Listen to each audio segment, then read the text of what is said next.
Normally, when talking about a seventh round pick, you think about a guy who has no chance of making the 53-man roster. But this time, it might be something different.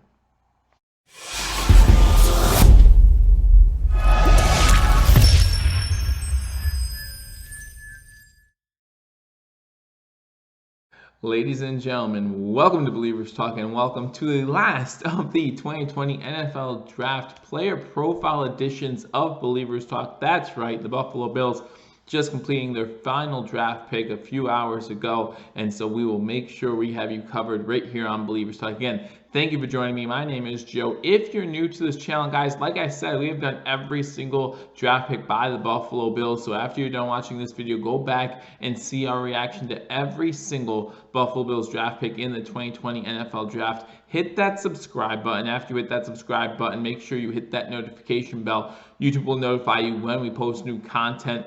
While you're here, hit that thumbs up button, hit that like button, and then also leave a comment. Let me know what you think about the Buffalo Bills' 7th round draft pick when they pick up cornerback out of the University of Pittsburgh, Dane Jackson. That's right, with the Bills' 239th overall pick, the Buffalo Bills finally go cornerback. I know a lot of Bills fans were thinking that they would go corner earlier in this NFL draft. We know that the Buffalo Bills addressed corner during the offseason, bringing back a Levi Wallace, bringing in a guy like a Josh Norman to help out that secondary. Also had some smaller pieces in there as well. You know, the one side's covered with Tre'Davious White, who we just signed his fifth-year option, so we know he's going to be back for at least 2 more seasons. So now we pick up a cornerback in the 7th round in Dane Jackson out of Pittsburgh. I know in the beginning you're thinking 7th rounder, right? 7th rounder, be lucky if he even makes it to August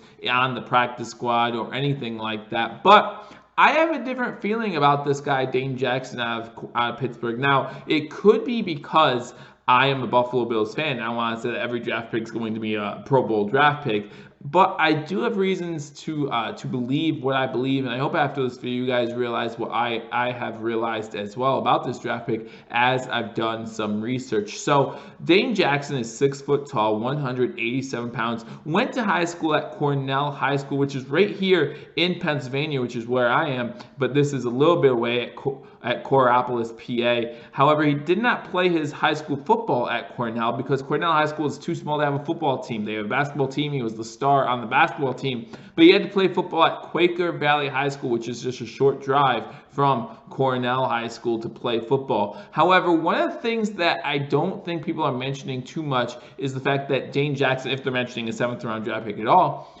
Dane Jackson, while he played football at Quaker Valley High School, was their quarterback.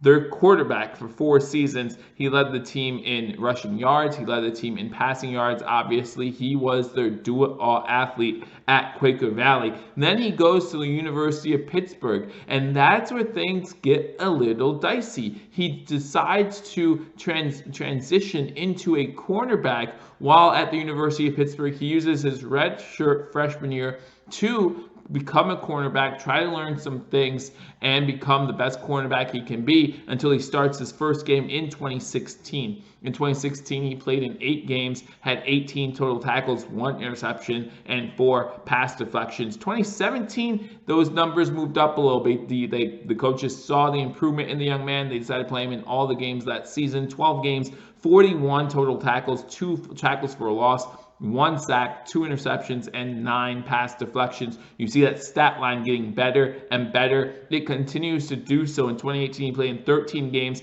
had 47 tackles, 4 tackles for a loss, and 14 pass deflections. And then in 2019, 13 games again, 43 total tackles, 3 tackles for a loss, half a sack, interception, and 12 pass deflections. A pretty good 4-year stint for Dane Jackson. So look at his career: 46 games, 149 tackles, 9 tackles for a loss, a sack and a half, 4 interceptions, and 39 pass deflections. When I see a cornerback of this guy's size, 6 foot tall, 187, I see that he has 149 tackles in his career at Pitt. I know that he doesn't mind getting his hands dirty. I know he doesn't mind getting in the backfield, creating some tackles for losses on running backs, getting involved in the running game when he's not blocked initially. You're talking about 9 tackles for a loss in his NFL or in his collegiate career. That means he's not afraid to get into the backfield and create some havoc, do like a Tavon Johnson type situation where he'll be a little outsized sometimes, but he's not afraid to get gritty, to have that toughness that takes to play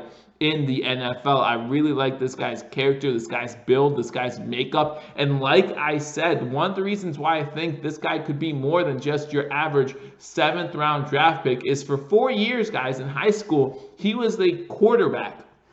Then he moves to Pitt and transitions to cornerback. First of all, let's talk about the athleticism it takes to play both of those positions. To be able to switch in 1 year and be able to get down the idiosyncrasies, I should say, of the cornerback position after playing quarterback for most of your high school, for all of your high school career, be able to come in, play defense, read the defense, what they need you to do, and be able to produce on the field. I think that shows raw talent, right? You're talking about a guy with some raw talent. He's only been a cornerback for 4 years of his life. What's going to happen when he makes it on the practice squad, gets another year or two behind a Leslie Frazier type coach defense, a defense that we know gets the best out of their players, puts their players in the best position they can be to succeed. Just imagine another year or two under a Leslie Frazier type defensive coordinator, under a coach Sean McDermott, who was defensive coordinator in Carolina. I really think that this guy could be something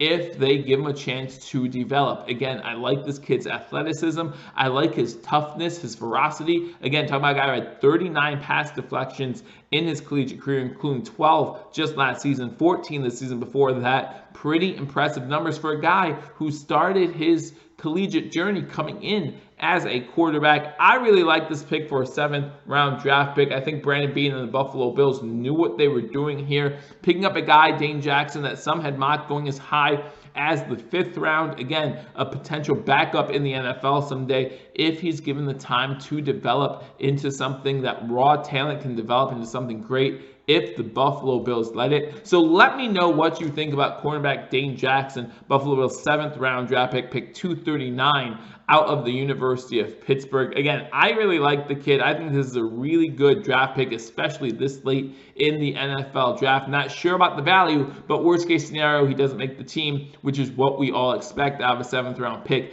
Best case scenario, he uses that raw talent and it becomes something more. He uses those 39 pass deflections in his collegiate career and it becomes something more. He becomes more ferocious. He becomes more of a ball hawk. He becomes more of the type of guy that can be an NFL cornerback. I think this is a great pick. High upside, really no low side when you talk about the seventh round draft pick. So good job at Brandon Beane. That pretty much does it here for the NFL draft for the Buffalo Bills. Now we talk about some undrafted free agents, and I'll make sure to do a video or two on those as well. So make sure that you join me right here on Believers Talk. Again, if you're not subscribed, hit that subscribe button, like this video, and again, leave a comment. What do you think about Dane Jackson? Do you think that Dane Jackson can develop that raw talent? Do you think the fact that he was a quarterback in high school and converged to cornerback in college, that means something? That means he has some time to develop still before he can become all that he can be at the cornerback position. Again, let me know in the comment section. I look forward to hearing from you. I look forward to talking to you all soon when we talk about the undrafted free agents that the Buffalo Bills signed. Remember, the Buffalo Bills signed 8 undrafted free agents last season. Let's see what they do this year. I look forward to talking to you all soon. Until I do, go Bills.